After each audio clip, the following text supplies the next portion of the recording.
Почитувани гледачи, добро вечер. Вечерва се одлучив да немаме некоја посебна тема, бидејќи имам соговорник, кој што е човек со кој што може да се разговара на многу теми. Од секогаш важел за исклучително моќен и влијателен човек, човек за кој што се вели дека многу знае, кој што делува од сенка, а за него поранешниот премиер на Република Македонија и лидер на ВМРО ДПМН, Љупчо Георгиевски, ке рече дека е еден од најмрачните ликови на македонската транзиција. Му посакувам добре дојде на Слободан Богоевски, поранешен прв разузнувач и почесен председател на Комитетот за заштита на правата. Добре дојдовте. Благодарам на поканата. Со задоволство дојдов тука, особено што го знам составот на оваа екипа на новата 1 ТВ. И сум отворен за било која тема, нормално, оно што ми е мене блиска, да говориме отворено. И покрај тоа што за вас не треба некое посебно представување, сепак, ако човек се обиде да ги стави во некаква низа, сите факти што се поврзани со вашиот професионален и личен бекграунд, важите за прилично необична, па дури и контроверзна личност. Не знам дали ќе се согласите, но еве, ќе наредам неколку факти, па потоа ќе разговараме. Бевте еден од осумината, од крајот на 80-тите години, кои што ги почнаа демократските промени во МВР. Потоа ви именуваа во 91-та година за прв човек на тајната полиција. Јас милувам да кажам, а вие... Да, тоа е другото име, да. Така, подсекретар. И таму бевте се до 97 година, еден бурен период во кој што се случија многу работи од осамостојувањето на Македонија, референдумот за минувањето на армијата од Македонија, не знам, спорните приватизации, паравојска, да не набројувам, сина птица, па се до атентатот на председателот Глигоров, кој што исто така се случи во исто време. Потоа, некако важите низ годиниве за што формален, што неформален советник на неколку премиери во државата. Имате, за вас вела дека имате многу интересни пријатели и чудни дружби. Една од нив со контроверзниот грчки бизнисмен Контаминас. Ве врзуваа во едно време и со Борис Змејковски, генералниот секретар на ВМРО. Бевте лустриран, да продолжам со набројување, осуден на затворска казна од 2 години, за перење пари, еден од главните сведоци за случајот Маџар Телеком, несуден пратеник, пасиониран историчар, а сега главен борец против монтираните судски процеси. Да почнеме, господине Богоевски, по овај мој голем вовед поред. Првото прашање што би сакала да ви го поставам е која е улогата на тајната полиција во поновата македонска историја? Многу контроверзи има, многу фама се дига околу тоа. Да. Улогата на службите за безбедност, или како што е второто име во јавноста, тајните служби, не е тајна дека секој пат предизвикувале контроверзи во јавноста и не е тајна исто така дека нивното влијание на некој начин било значително. Основната функција нормално сама по себе предизвикува зголемен интерес на јавноста, пред се заради карактерот на нејзината работа, односно природата на нејзината работа. Секој пат службите за безбедност или тајните служби се наоѓале на една жица или на една острица од една страна јавниот интерес, чија природа на работа е тоа, заштита на безбедноста и уставниот поредок, од друга страна па ограничувањето на индивидуалните човекови права и слободи, што на некој начин ги субституира во јавниот интерес. Движењето по таа патека секој пат е сензитивно. Некој пат оправдано се реагира од злоупотребите на примената на посебните средства и методи во работењето на тие служби. И морам да кажам дека се оправдани реакциите. Некој пат се неоправдани, но некој пат доаѓало и до масовно кршење, да целата служба се преврте во функција на криминалот и каде што доаѓа до масовно загрозување. Ќе зборуваме и за тоа. Значи, таа патека е толку тенка, како острица од нож, треба многу внимателност и при регулирањето на материјата, која се однесува на положбата и надлежностите на овие служби и нивните овластувања, од друга страна и засилената контрола и надзор над функциите, особено делот на ограничување на човековите права и слободи. Колку е точно дека во Македонија се пресретнуваат интересите на многу служби од регионот? Морам да кажам дека особено периодот на распадот на Југославија, значи крајот на 80-тите и почетокот на 90-тите години, Македонија беше, да успоредам нешто од филмот Казабланка. Буквално од сите ги имаше тука, и од регионот, и од големите сили. И тоа беше нормално заради процесот кој почна да се одвива на дисолуција на почетокот на поранешната Југославија, а покасно и почетоците на воените конфликти на територијата. Сега тој интерес е намален? Сега тој интерес не е од тој обем, нити па целите се такви, бидејќи Југославија веќе одавно е нема. Единствено сеќавање сме ние со акронимот Поранешна Југословенска република, под кој сме и примени во Обединетите нации.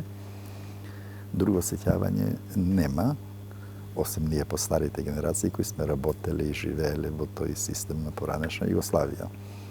Но Македонија, заради незината географска положба и заради историските, политичките, безбедносните околности, се наоѓала секој пат во средината помеѓу размразни интереси на соседните држави, на регионалните сили и така натаму. Во минатото се да не се враќаме во историјата длабоко, секој пат била крстосница на таквите интереси, буквално како некој јаболко на раздорот, како што го нарекуваат европејците. Предпоставувам како професионалец и човек кој што долго време бил во службите,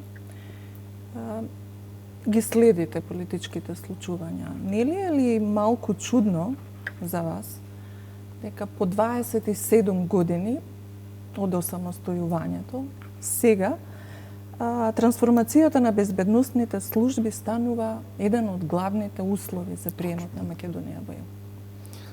Точно. Може би во јавноста звучи чудно, зашто до големите теми како што е владењето на правото, реформите на судскиот систем е придодадена и во препораката сега што е за до наредната година и реформа на безбедносно-разузнавачката заедница, односно безбедносно-разузнавачките служби. Тоа за мене воопшто не е чудно заради изминатиот период на владењето на претходната власт со која се прославивме низ целиот свет со масовната злоупотреба на следењето на комуникациите на луѓето. Една прилика изјавивте дека такво масовно преслушување немало заедно за целиот период од постоење на Југославија. Дека ни УДБА, ни ОЗНА не можат да се пофалат со толкав обем на преслушување. Ево, јас долги години, јас од 75-та година сум во службите, сум ги следел и податоците од поранешните Југословенски републики, ако сите ги соберете заедно и целиот период, не само до крајот на Југославија, него и почетоците на самостојна Македонија, ни 10% не може да имате толку следени комуникации колку што се во периодот на владењето на Груевски, Мијалков, односно фамилија беше тоа злосторничка. Дали вас ви изненади? Очекувавте ли такво нешто дека ќе се случи? Па не ми изненади мене лично, може би бројката може да ја предпоставам, али дека ќе одат масовно, бидејќи јас ги познам нив од многу одавна, ама тоа на некој начин е и кодот на ВМРО ДПМН. Историскиот код. Малку да ми го објасните овој дел. Ако следите појавата на ВМРО, зборам и за историското ВМРО, не само на политичката партија, она во себе има неколку кодови кои проследуваат до ден денешен. Тоа е братоубиствената војна, сомнежот во најблиските, значи од тројца ако седнат, двајца се предавници задолжително. Едните се патриоти, а сите сакат да се нарекуваат патриоти, другите се предавници. Има една голема историска заблуда, се морам да се вратам малце назад, да ќе ги објасниме. Во македонската јавност се прославува октомври месец 1893 година како ден на основањето на ВМРО, историската. И се сака некаков континуитет да се ВМРО ДПМН направи музеј и цело време се повикува на тој историски чин. Ме чуди зошто нашата историска наука во овој период, затоа што видовме колку злодела направија под плаштот на лажниот патриотизам, него јавно обелоденува историскиот факт дека ВМРО не е формирана 1893 година. 1893 година во Солун, октомври месец, формирана е Македонска револуционерна организација, која покасно, после Илинденското востание, ќе ги менува имињата Македоно-Одринска револуционерна организација, тајна Македонска Одринска револуционерна, дури во времето на Тодор Александров, она ќе се нарече ВМРО и таа додавка В внатрешна е посебно специфична, говори за странски интереси, а во Македонија ќе се формира експозитура на тие интереси, чија задача е да ги ликвидира сите дејци на Македонската револуционерна организација. И ако се сеќавате, од тој период па до Ванчо Михајлов, буквално се што е македонска интелигенција е ликвидирано од ВМРО. Како деношка сега некој таквите злодела сака да ги прикаже како херојство и зошто се живее во заблуда дека ВМРО е наследник на Македонската револуционерна организација, кога Македонската револуционерна организација е ликвидирана од ВМРО. Тоа е голема заблуда со која живее јавноста.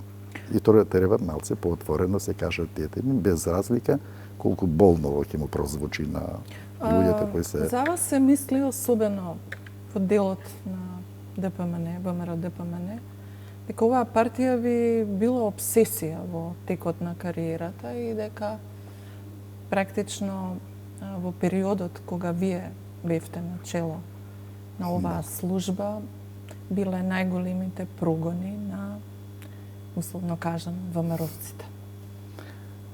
Па, јас и плаќав и лична цена, не беше тоа само обсесија, него и се оно што го направија кон мене. Ова што ви се случуваше пред тоа е неколку продолжение години, го на... поврзувате со тој период? Апсолутно, апсолутно. Зошто? Јас не сум бил обседнат, напротив, ВМРО која се формираше 1990 година, таква каква што беше тогаш, она застана позади идејата за самостојна Македонија. Застана не ради ВМРО што беше некоја партија, она во тој период немаше ни во 13 општини по 2-3 човека. Не беше политичка сила, сакам да кажам.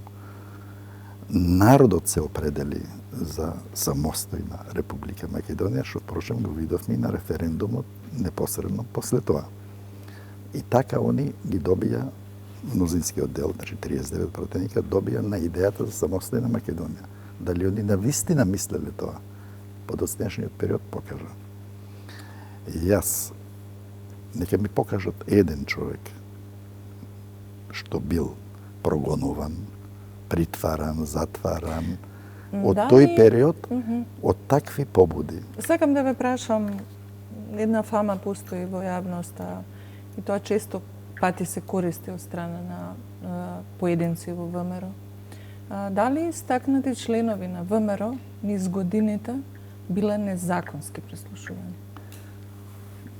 Сега ќе говорам најотворено. Тоа и очекувам. Опсегот на следење на комуникациите кои во тој период морам да кажам дека беа жична телефонија, значи не постоеше мобилна телефонија, не постоеше интернет, масовни комуникации како сега што беа предмет на ово тајно следење. можам на двете прсти да ги изберам сите случаи на следење. И сите, денеска кога би бил подсекретар на службата, и денеска би ги подпишал. И тоа добро го знаат тие што покасно галамеа дека биле неправедно Имаше осудени. судски Например, налог за сите нив? да, не, во тој период се уште важеа старите прописи, бидејќи она несреќна одредба, членот 17 од Уставот од 91 година, Што подосна беше? која беше толку нејасна, што подразбира, не можеше ни судски налог викат во кривична постапка. Нити па можеше на друг начин да се следат активностите на терористичките организации, на ЈН, знаете, тоа беше воен период. Тоа здушно толку го користеа, дека наводно седиштето било контролирано. Тоа не е точно. Лицата што беа контролирани беа следени во еден краток период. Зборамото ограничување постоја 8 дена и максимум 30 дена. Заради контакти со странски разузнавачки служби, заради договарање на конфликти во Македонија, набавка на оружје, што најмалци ни фалеше во тој период. И тоа визави провокации на соседни држави. Таква опасност по безбедноста на земјата не постои служба во свет што ќе го игнорира. Ако не друго, нека бидат среќни што не беа предмет на кривично гонење, а можеа да бидат тие исти што се Имаше повикуваат. елементи за кривично Имаше апсолутно дело? елементи. Договарање да се отвори нов фронт во Македонија.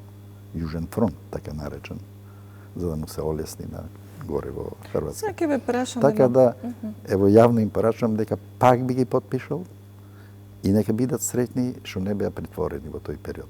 А не беа, затоа што Македонија беше ранлива во тој период. Ние имавме Југословенска народна армија одека.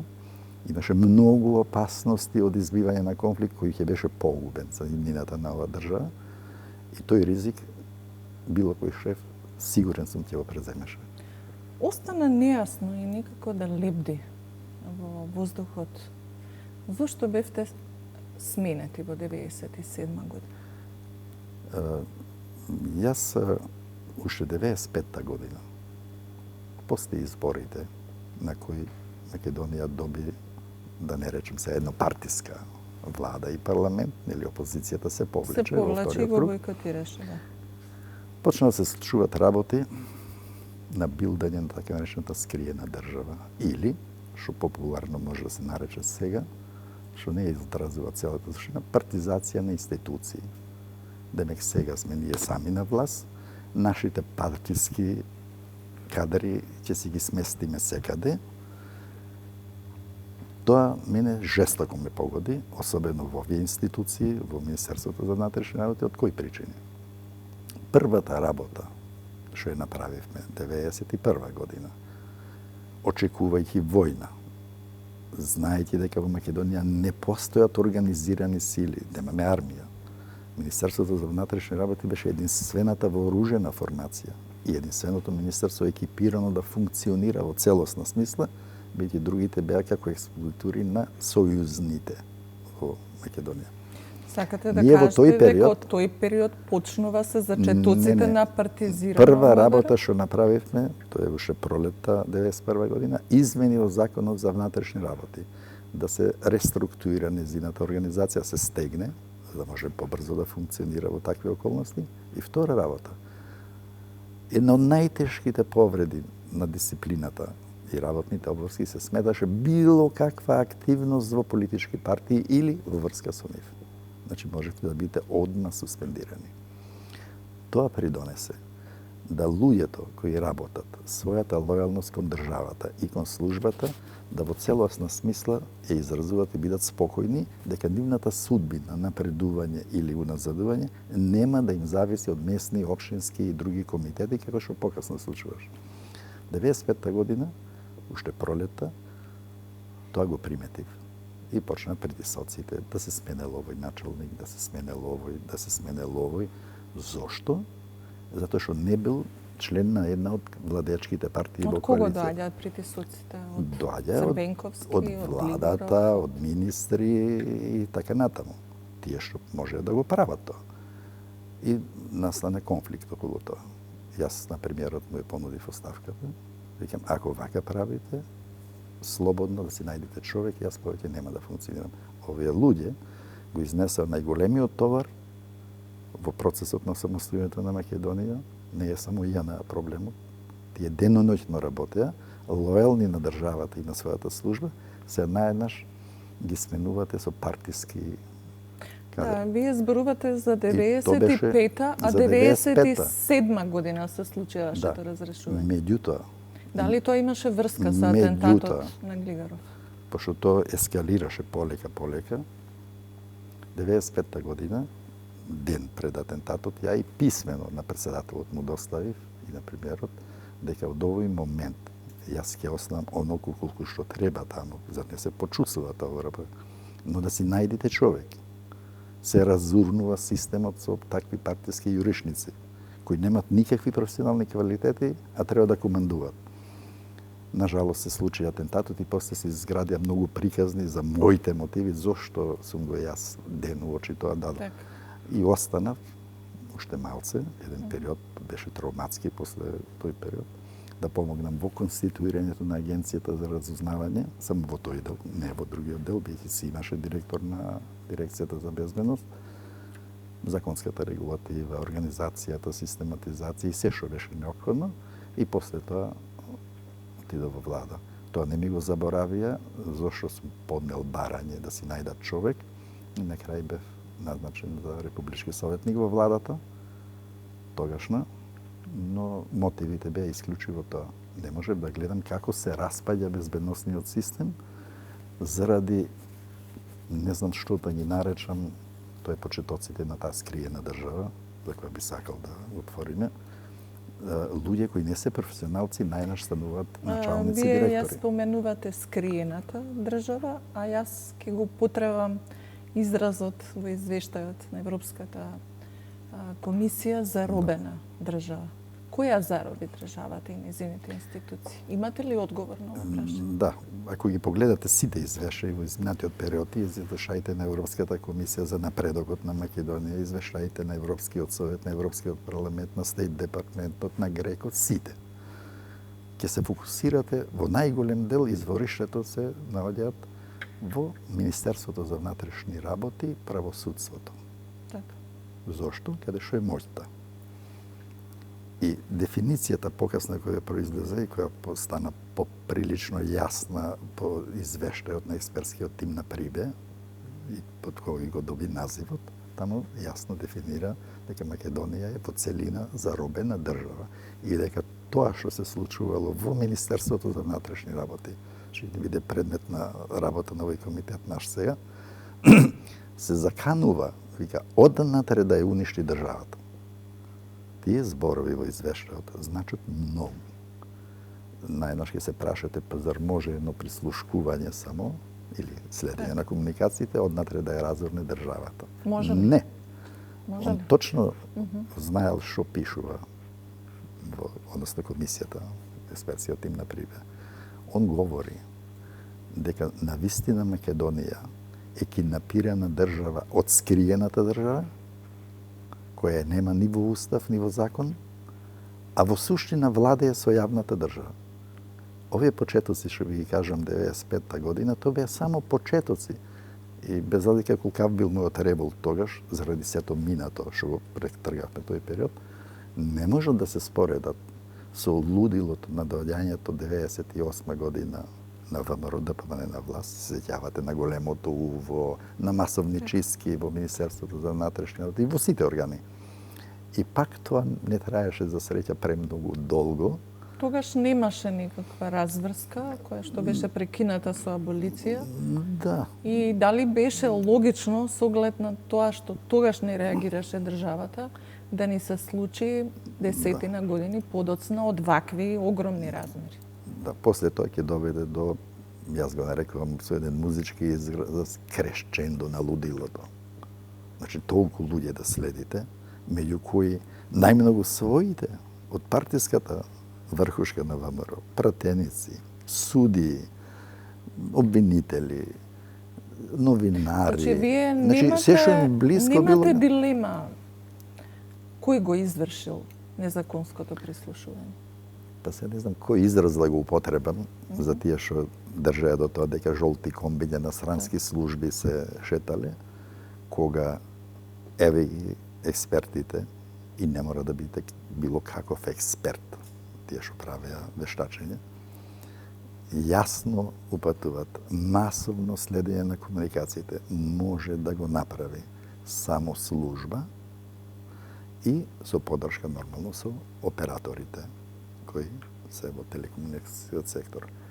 Толку квалитетна снимка да обезведите, толку масовен опфат во исто време, то може само таму. И то се потврди, се свидеш.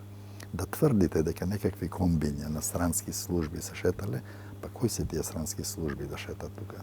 Требаше да кажат кои се. Такво нешто не постои. Самите се прават. Колку беше можно двајца оперативци од внатре да направат такво прислушување? Па тоа беше втори обид да се заташка дека ево наводно имало некакви предавници внатре, па тие незаконито следеле. Тоа не е точно исто.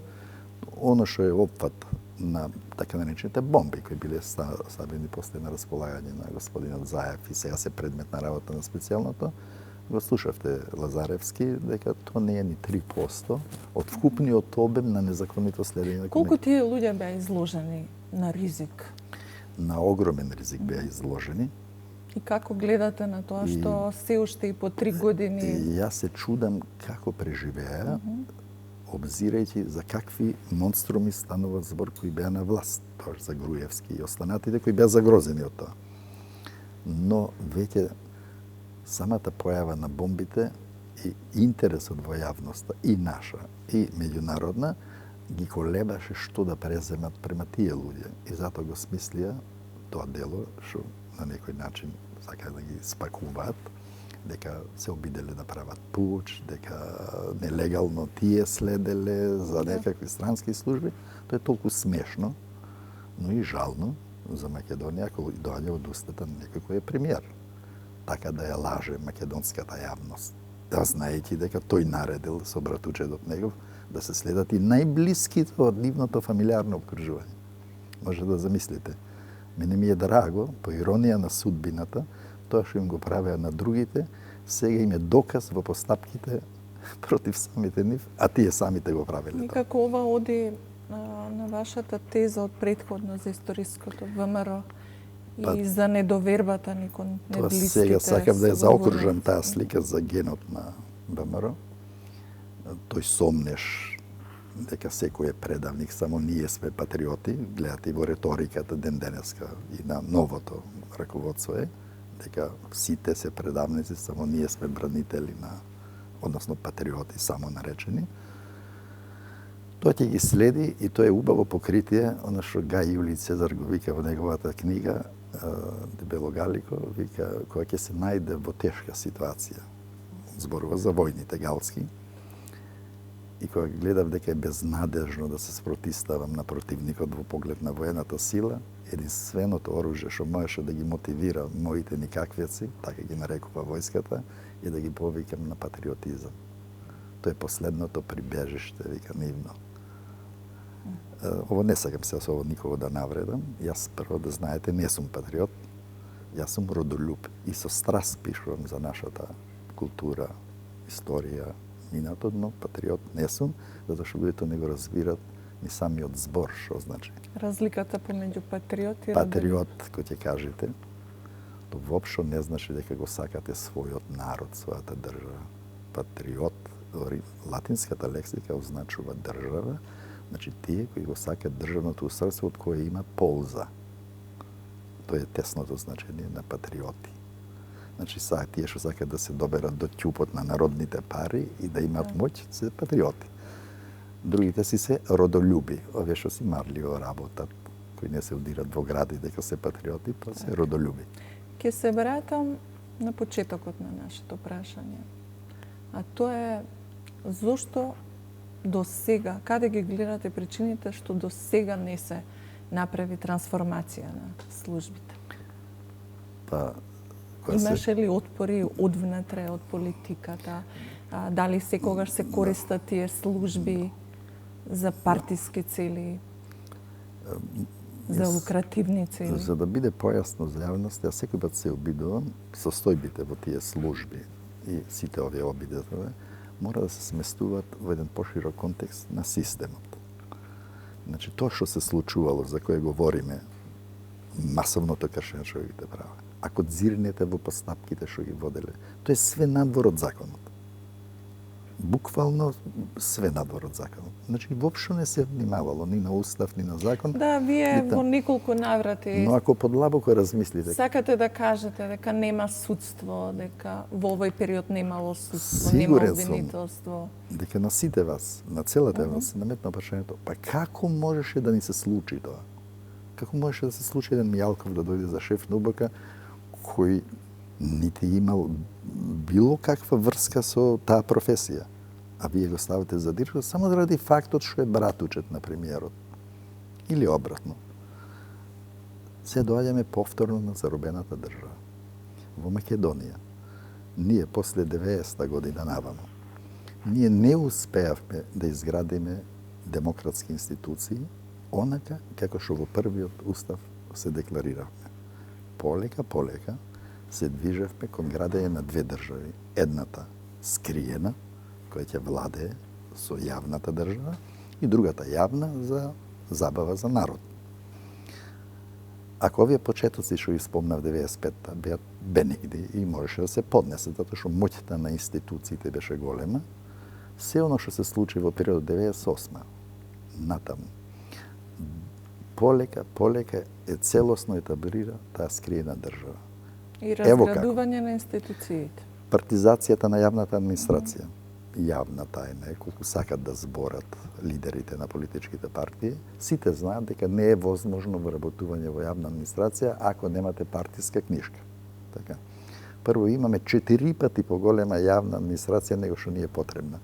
Но никој лидер не се осмелува да каже дека радикално таму ќе зафати. Кога тоа го зборите, не правите разлика од партија од левица, од десница. Сега зборам генерално. Иако може да се каже дека има разлики. Значи, масовната партизација, то крещендо на лудилото што го нареков, е карактеристично за периодот на Груевски и владењето на ВМРО ДПМНЕ. Но не ги исклучувам ни владењето на другите, затоа што и во тој период имаш. Но не можам да го споредам дека толку масовно било како што беше ово. Да, значи, не сакам да амнестираме никого. Никого, да. А сега ќе... Затоа што ово многу важно за нашата иднина, ова администрација ќе убие Македонија. Затоа што не е само финансиски проблем. Кој ќе издржи? Бројките викат 140 и нешто илјади, али ако тука ги додадете другите што не влегуваат во тоа, доаѓате над 170.000. Што е огромна бројка за една просекот држава од европски е како не повеќе од 2% од вкупното население треба да имате јавна администрација. Македонија, да речеме, 80-тите години имаше 37.000 јавна администрација и нешто. Па споредете сега со 170-80.000. И не е само финансискиот товар, да знаете, проблем. Проблем е што таа станува нефункционална, што го промовира загрозувањето на личната и имотната сигурност на граѓаните и што не дозволува квалитетен кадар таму да екзистира, затоа што таму имате многу неписмен свет, чии интереси се исклучиво од таква природа. И затоа имаме ние неквалитетна јавна администрација, која ги загрозува сега функционирањето на нормалните граѓани, правни лица. Сега ќе ве прашам како да се вратиме на вистинскиот колосек и да одиме кон една правна држава. Пред да го продолжиме разговорот и да го слушнам вашиот одговор, јас ќе ја повикам режијата да ни ја пушти изјавата од првиот човек на УБК, кој што беше гостин на минато неделната конференција на комитетот, кој што зборуваше токму околу трансформацијата што треба да се направи во оваа служба. Нашите надлежности се во делот на заштита на државата од дела против безбедноста на државата. Строго се наведени делата против безбедноста на државата. Тоа е нашиот мандат, тоа е нашата улога, тоа е каде што ние ќе работиме. И работиме во моментов.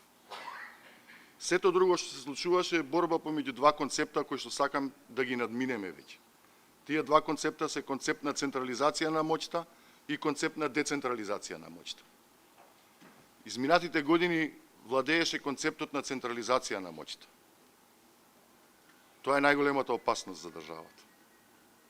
Концептот на децентрализацијата на моќта подразбира дека секој си ги носи своите обврски и своите одговорности во својот дел на работењето.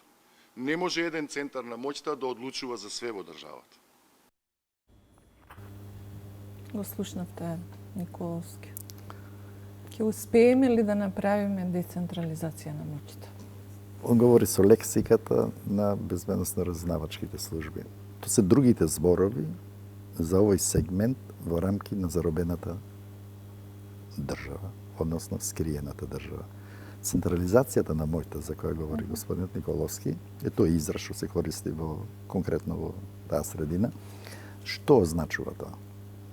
Означува дека некој си шеф, кој да е, претходно беше, нели го спомнавме Мијалков, затоа што неговиот братучет е премиер и лидер на владеечката партија, дека што и да направи, он нема да одговара. Тоа е суштината на скриената држава. Ово што го зборевме партизација, вклучително и партизацијата во службите, каде што шефот е недопирлив во смисла на уставот и законите, што направија? Во нашиот устав и во нашето законодавство политичките партии се надвор од регулативата. Например, лидерот на владеечката партија, било која да е, водството на владеечката партија или нивните коалициони партнери кои се сочинуваат и парламентарната и извршната власт, а покасно нив им припаѓа и судската според сегашниот поредок, ако збориме ние за независно судство. Тие се надвор од законите, зошто?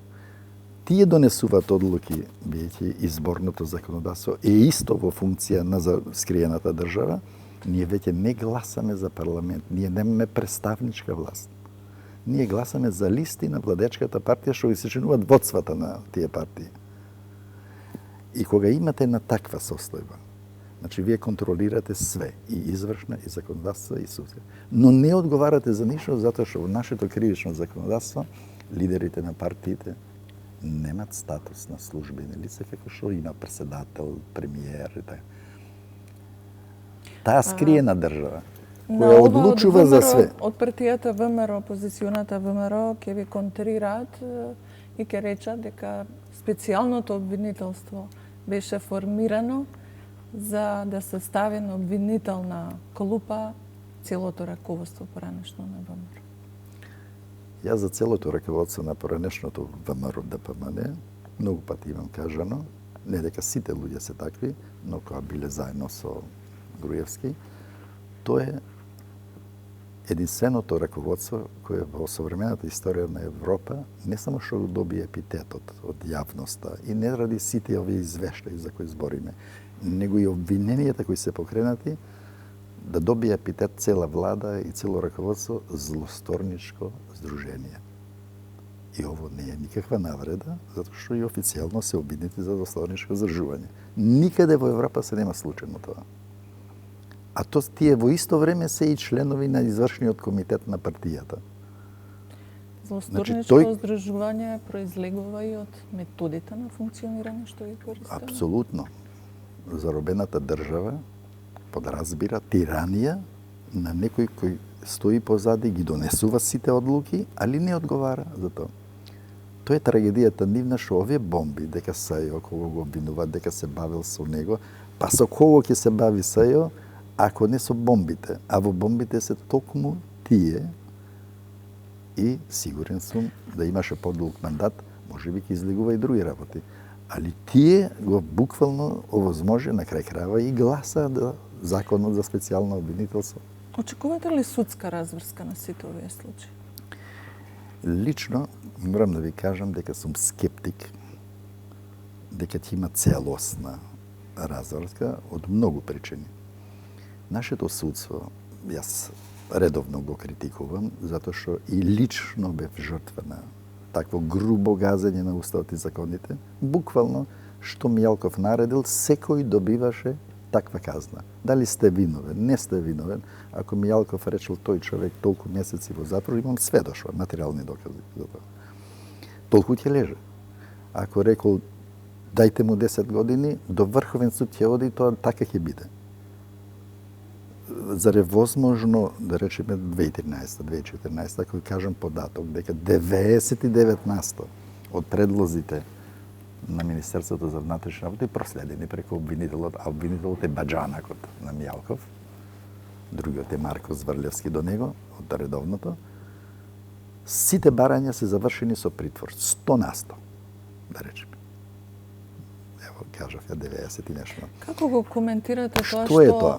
водството на ДУИ го нема со мали случаи во бомбите, а беа дел и повеќе години дел од една заедничка владеачка коалиција?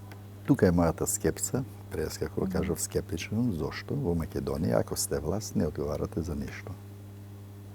Тоа е трагедијата наша.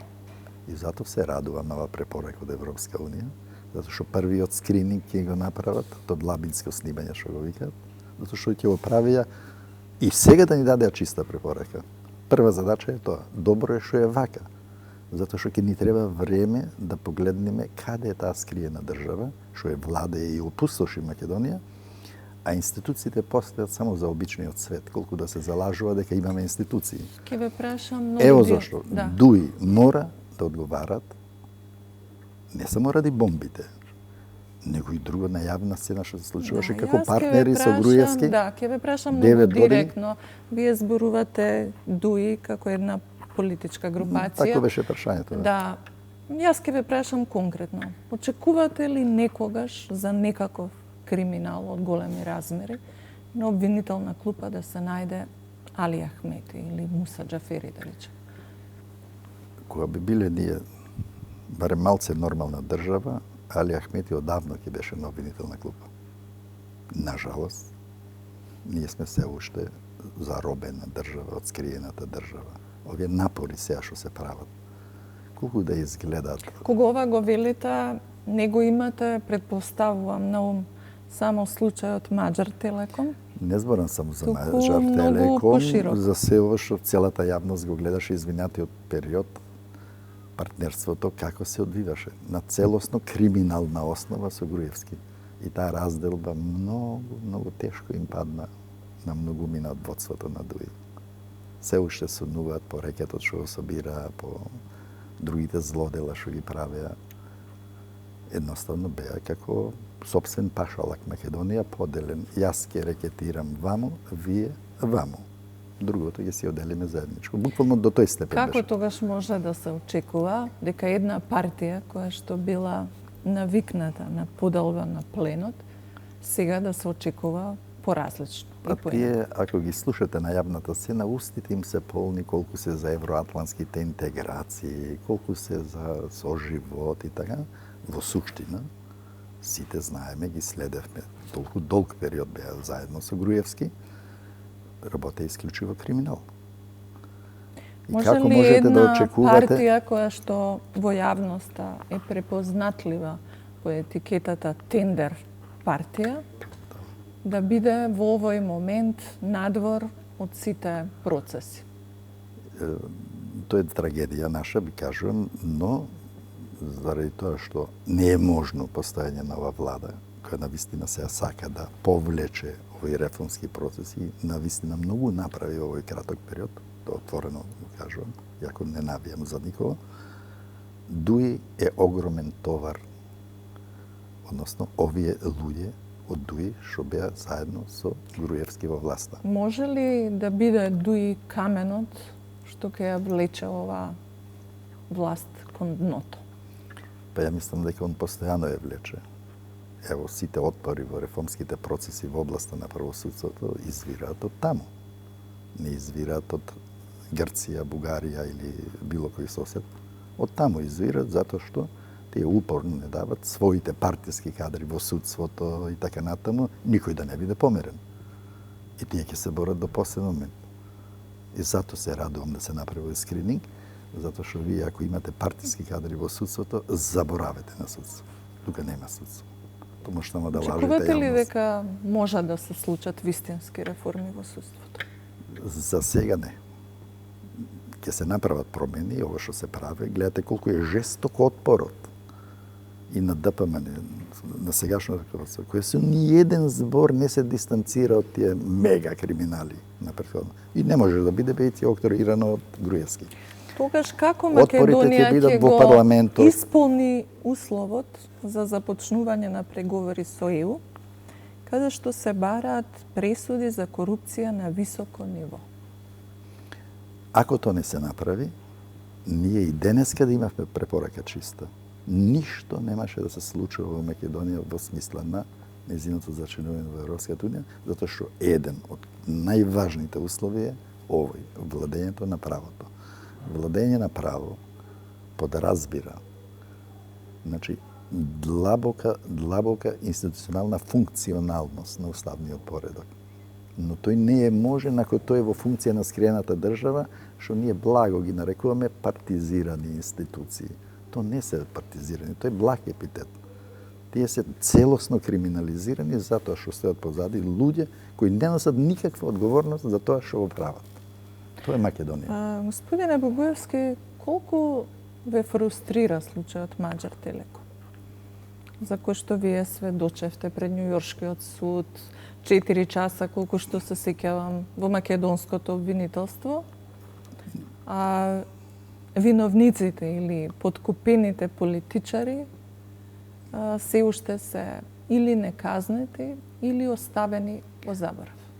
Па, Освен што вие многу- заработивте тужба за клевета Да. од лидерот Али и Ахмети. Тоа е од Мусата. уникатна во европски размери. За никаква изјава, за судска пресуда, судот во Њујорк. Може ли да застари овој случај? И никогаш да не биде отворен? Може, и јас мислам дека на тоа одат да застаре, иначе јас никаде не бев изјавил ништо. Но за да се покријат пред нивната јавност, пресудата од Њујорк сака да ја заменат со тужба дека тоа била некоја клевета на Слободан Богоевски, а јас никаде немам изјава. Нажалост, партискиот кадар, кај кого идат сите вакви предмети во двојка, судијата Рустеми, познати по сите оние пресуди со Павловиќ, Латас, ако ги знаете, се во служба на власта, донесе пресуда дека јас сум ги навредил и наклеветил, а ја никаде не сум изјавил ништо, спротивно на законите.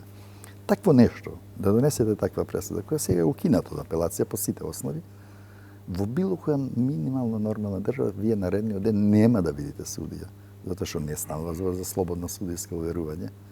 Како можам сега вас да ве судам за убиство, дека сте го извршиле пред 5 минути, а ние седиме час време тука.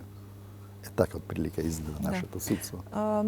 Кога се спомнува Маđар Телеком, вие пред 2 години изјавивте дека во тој момент имате завет на молчење, Точно. за да ги кажете деталите. Се уште имате таква обврска да не изнесувате детали? Не, сега немам, веќе првосилна стана пресудата.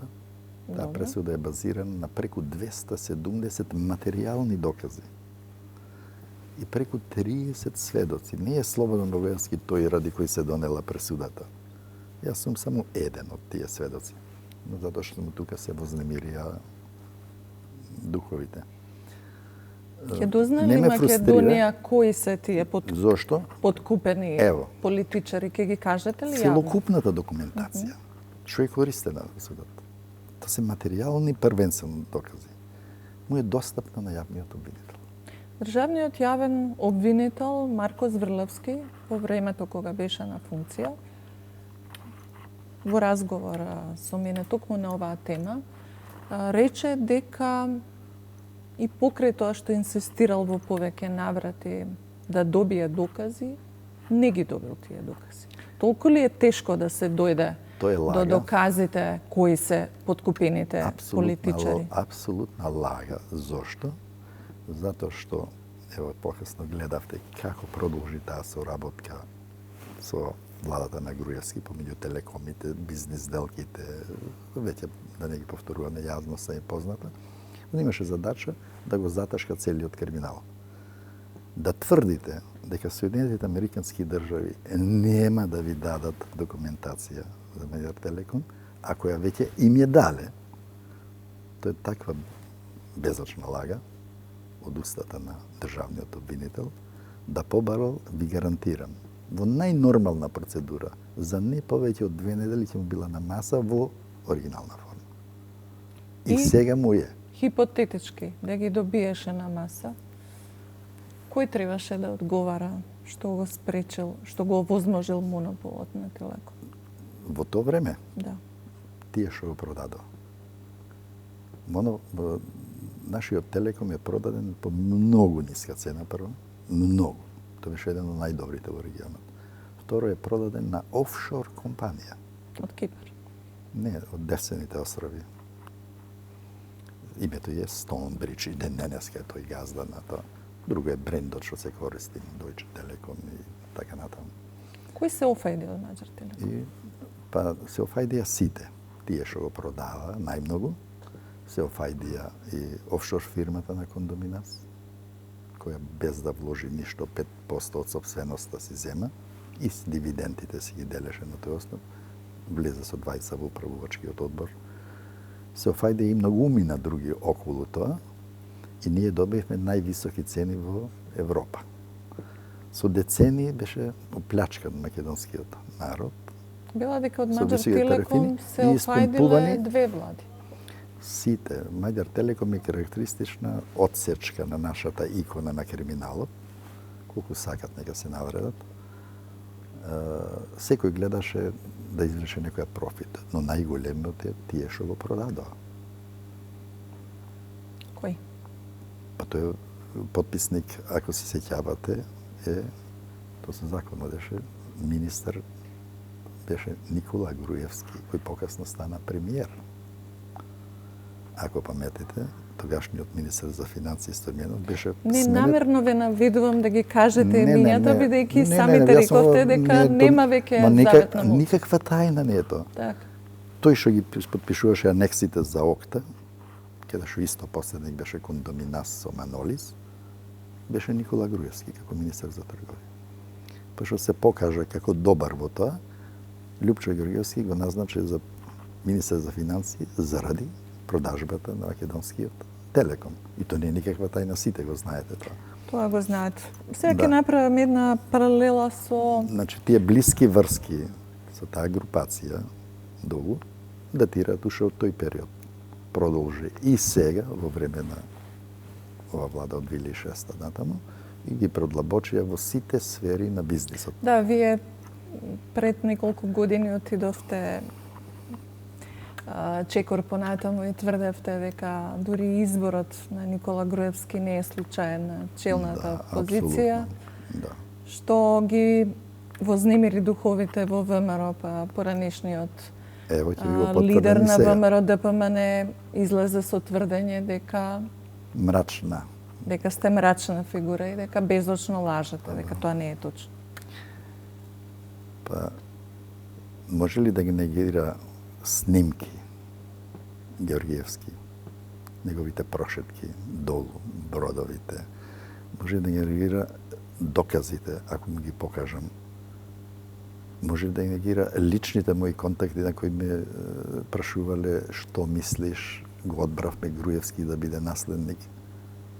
Дали мислиш дека ќе биде добар? Вие за тоа располагате докази. Мојот одговор ми беше, јас не го познам доволно, но не знам дали ќе биде. Вика, тој не е најдобар, затоа што немаме потреба да инвестираме во него. Ето тоа беше одговорот. И после не бев изненаден кога слушам дека навистина тој му стана наследник. Лјупчо беше свесен дека мора да оди. Да, тоа Колку вие сака, го нека кажавте негира. во едно интервју. Нека Што потоа негира, предизвика- тој беше заложник во тој период на таа групација долу заради парите што ги земаше. Зошто тогаш Никола Груевски не го реши прашањето со името? Затоа што тоа не беа владини политики на Грција, тоа беа бизнис релации со Грција.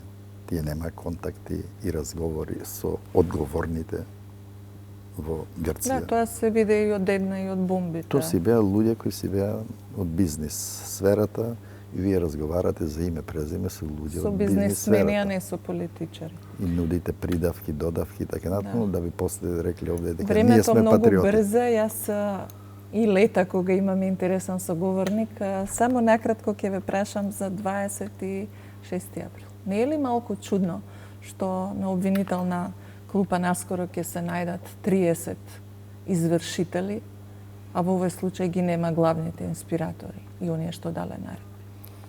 Јас еднаш го кажав во една изјава дека ако за ово кривично дело, терористичко загрозување на уставното реда, кој од главата кривични дела против државата, не се расветлат мотивите, а мотивите на голем екран на јавна сцена повеќе од 6 месеци стоја, сите повици на председателот Иванов да народот си ја земе судбината во своји раце, сите повици јавно преку телевизии, на говорници, на Груевски, да не седат во папучи, да ја земат судбината, дека Македонија готово пропаѓа ако тој не остане на власт.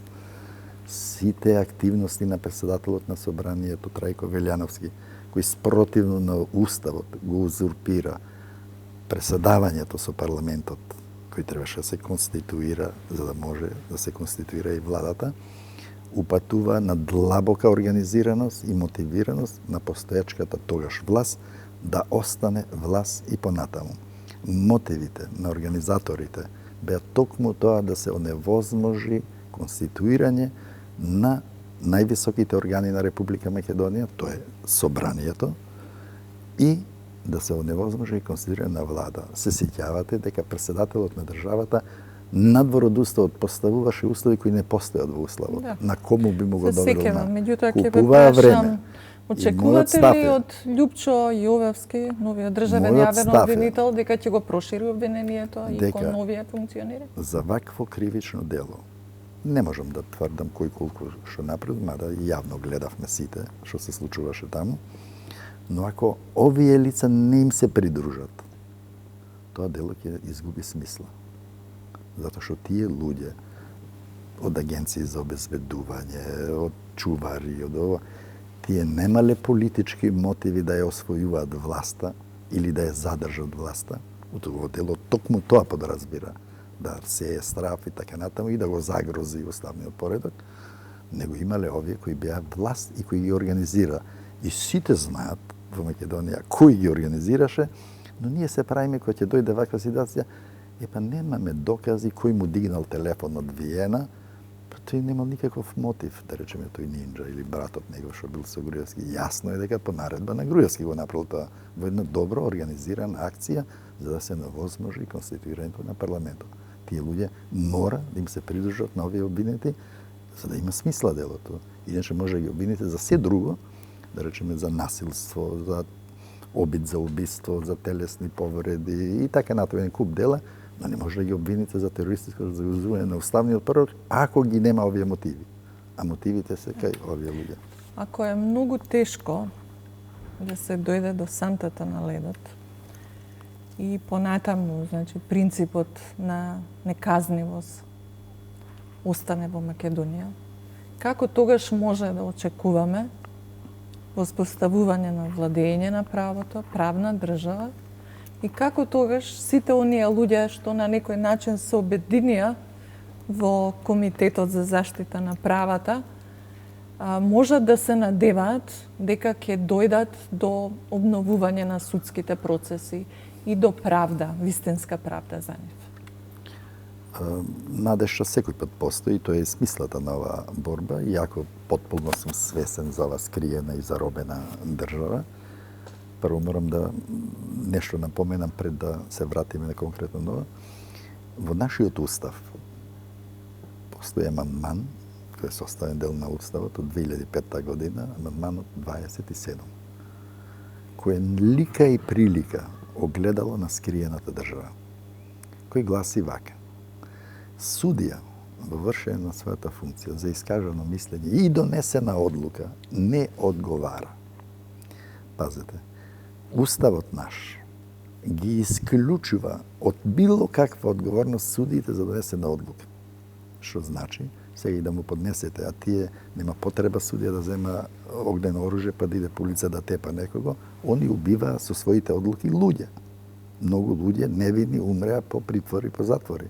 И сега ако се повикате на незаконита негова одлука, он ќе се повика на Уставот. И таа одредба е пренесена и во Законот за судеви, во Законот за јавното обвинителство. Значи, он што треба да направи за да одговара? Сега, исто се повикуваат пред судскиот совет, дури и за дисциплинско. Не треба ни дисциплински да одговара, например, зошто врховните суди го пуштија Сејат Кочан.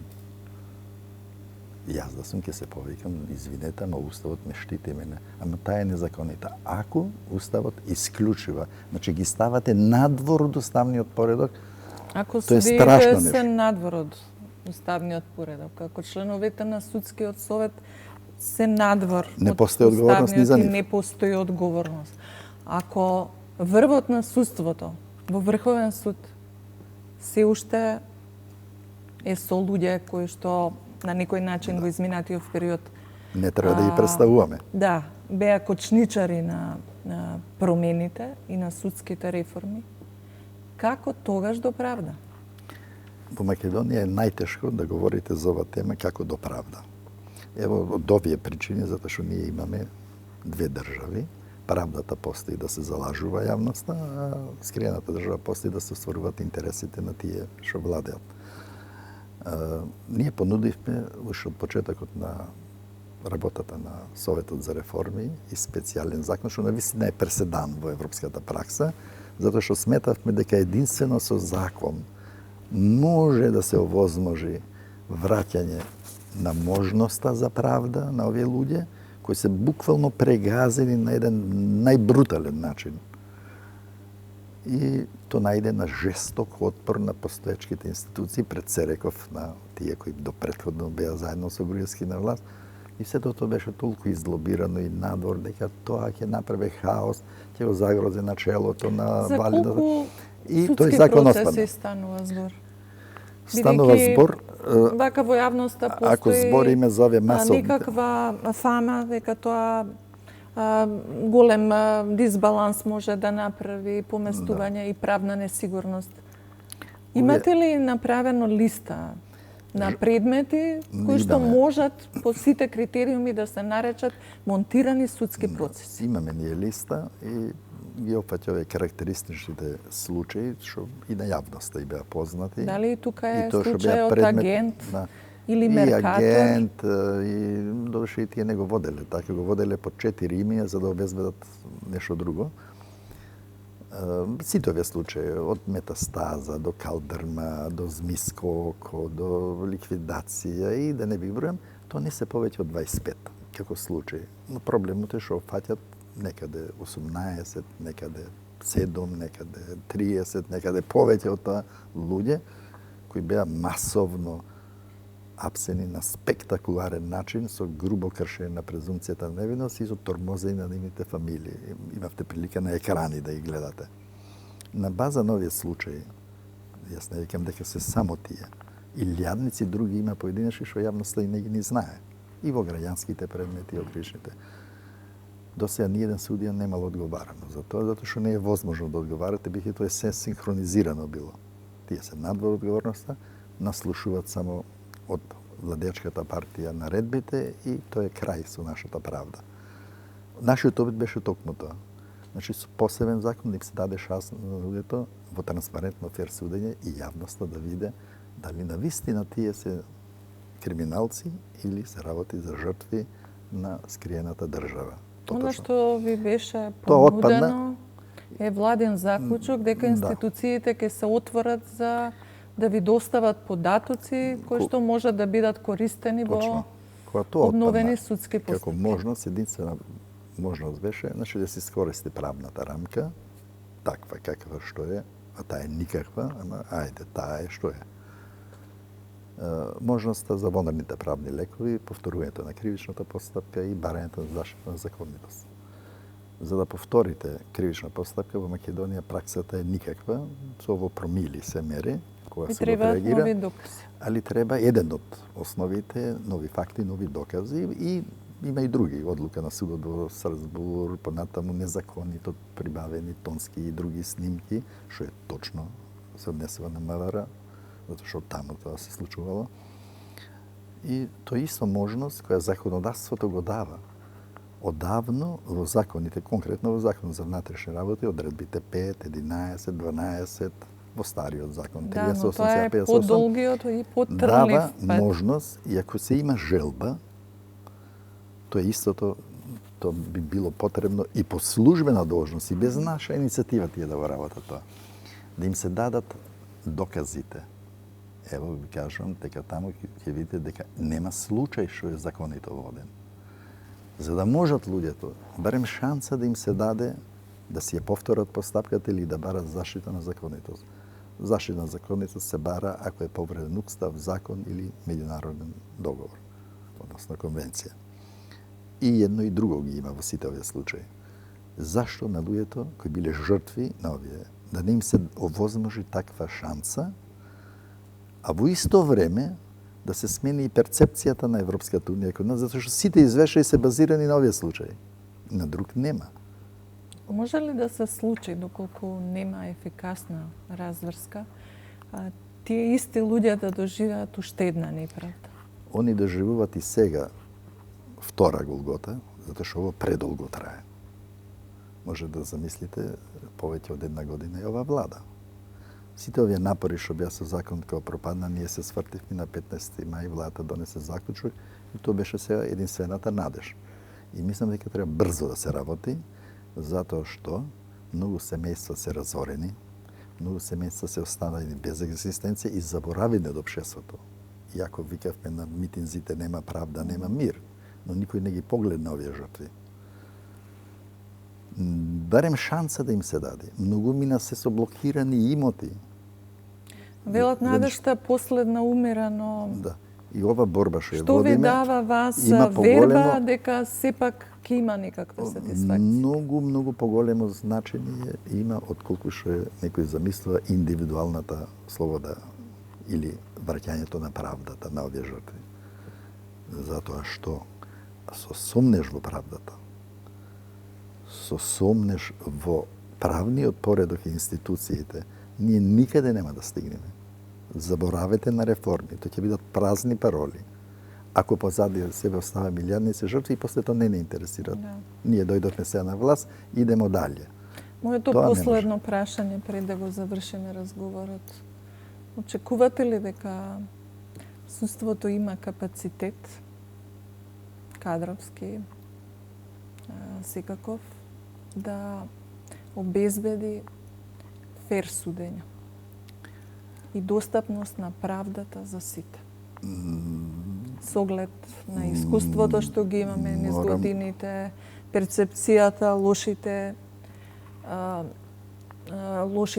резултати и дали шансата треба да ја гледаме во тие услови кои што за преговори кои што на прв поглед многу не разочаруваат, бидејќи не добивме чист датум за преговори, а од друга страна практично ги лоцира главните пунктови кои што се нашата најболна точка во државата, без оглед дали тоа го правиме заради влез во ЕУ или нас самите.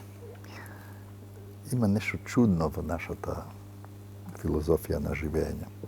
Ние повеќе се понашуваме како што толку слободени робови од некој господар, па сега сами не знаеме што да правиме со себе и за најважните работи од нашето општество, поважно ни е дали Европската унија ќе ни даде некаква препорака извештај и се фокусираме само на тоа, иако самите знаеме зашто ни они стават И забелешки. дека не е тоа случајно, да. Али после се фокусираме на тоа како да не ги гледаме состојбите во Македонија. Ви тврдам, со секоја чест на поединци во судството, вие сега во моменталната состојба како што е најдобрите закони донесете ги. Без да се отвори уставот, да се разголи скрената држава. Ние немаме судство и на јавноста треба да биде јасно. Ние судство немаме. На најдобрите закони донесени тие не знаат да ги прочитаат. До тамо е дојдена кадровската состојба во судството. Со секоја чест, не сакам, има поединци кои навистина имаат капацитет, но доминантно состојбата може да заслужи таквата оценка и не случајно Европската унија најчесто под број 1 ни го става тоа. Да, реформите во судството. Да. Господине Богоевски, јас ви благодарам многу за разговорот. Вие ветивте дека ќе бидете отворени, дека ќе може да разговараме на сите прашања. Оставивме уште некои прашања недопрени, меѓутоа претпоставувам ќе има и друга прилика. Да. А вам, почитувани гледачи, ви благодарам за вниманието што не следевте. Се гледаме за 7 дена на истото место и во истото време. Имајте пријатна вечер и останете со програмите на 1 ТВ.